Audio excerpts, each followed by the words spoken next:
एक छोटे से गांव में माया और प्रिया नाम की दो भाभियां रहती थीं। माया की शादी एक मेहनती किसान रवि से हुई थी, जबकि प्रिया की शादी रवि के छोटे भाई अर्जुन से हुई थी। दोनों परिवार एक आरामदायक फार्म हाउस में एक साथ रहते थे, सुख और दुख दोनों साझा करते थे।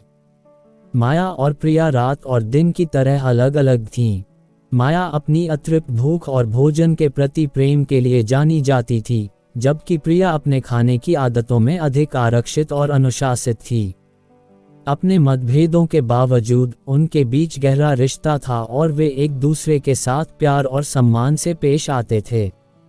एक दिन एक भ्रमणशील व्यापारी दूर देशों से विदेशी मसाले और व्यंजन बेचते हुए गांव से गुजरा। माया व्यापारी के माल से बहुत प्रभावित हुई और उसने अपनी पाक कला की लालसा को पूरा करने के लिए उत्सुकता से विभिन्न प्रकार के मसाले, मिठाइयाँ और स्नैक्स खरीदे। जैसे ही माया ने व्यापारी के व्यंजनों का नमूना लिया, उसने खुद को उनके स्वादिष्ट स्वादों का विरोध करने में असमर्थ पाया। एक के बाद एक व्यंजनों को बड़े चाव से खाया। दूसरी ओर प्रिया चिंता के साथ देख रही थी कि माया अत्यधिक खाने में लगी हुई थी। उसे इस बात की चिंता थी कि इसका उसके स्वास्थ्य पर क्या प्रभाव पड़ेगा। प्रिया की चेतावनियों के बावजूद माया अपनी तीव्र भूख को नियंत्रित करने में असमर्थ होने के कारण व्यापारी के व्यंजनों को खाती रही।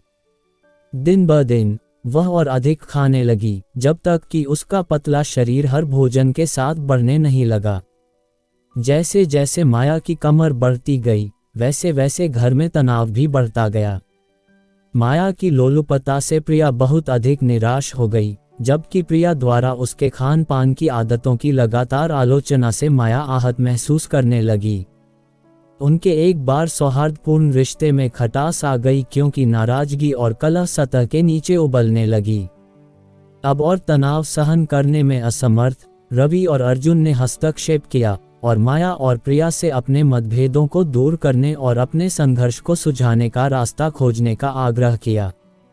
यह महसूस करते हुए कि उनके झगड़े से उनके परिवारों को नुकसान हो रहा है, माया और प्रिया ने अपने मतभेदों को दूर करने और अपने रिश्ते को फिर से बनाने की गंभीर प्रतिज्ञा की। रवि और अर्जुन के समर्थन से माया ने अपनी बाध्यकारी खाने की आदतों पर काबू पाने के लिए गांव के बाहरी इलाके में रहने वाले एक बुद्धिमान पुराने हर्बलिस्ट से मार्गदर्शन लेने की यात्रा शुरू की।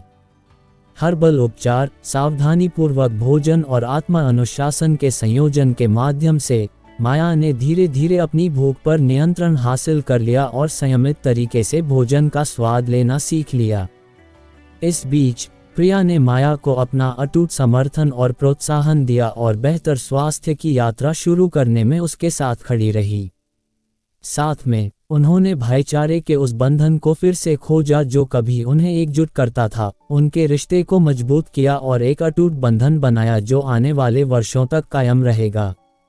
और इसलिए माया और प्रिया ने समझ, क्षमा और बिना शर्त प्यार के महत्व के बारे में एक मूल्यवान सबक सीखा। आत्मा खोज और मेल मिलाप की अपनी यात्रा के माध्यम से उन्होंने पाया कि सच्ची खुशी और संतुष्टि केवल एक दूसरे के मतभेदों को गले लगाने और जीवन की चुनौतियों के माध्यम से एक दूसरे का समर्थन करने में ही पाई जा सकती है।